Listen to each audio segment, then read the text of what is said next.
ছোট্ট একটি বাড়ি, একটি পুরনো গাড়ি রেখে অবশেষে পরপারে পাড়ি জমালেন বিশ্বের সবচেয়ে গরিব প্রেসিডেন্ট নামে পরিচিত মুজিকা।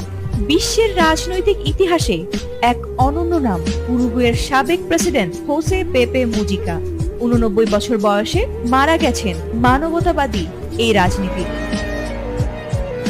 ২০১০ থেকে ১৫ সালে প্রেসিডেন্ট থাকাকালে সাধারণ জীবনযাপনের জন্য মুজিকা পরিচিতি পান বিশ্বের দরিদ্রতম প্রেসিডেন্ট হিসেবে। তিনি বেতনের বেশিরভাগই দান করতেন, স্যান্ডেল পরে সরকারি অনুষ্ঠানে যেতেন এবং একটি ছোট্ট খামারে পুরনো ফোক্সওয়াগন গাড়ি নিয়ে বসবাস করতেন।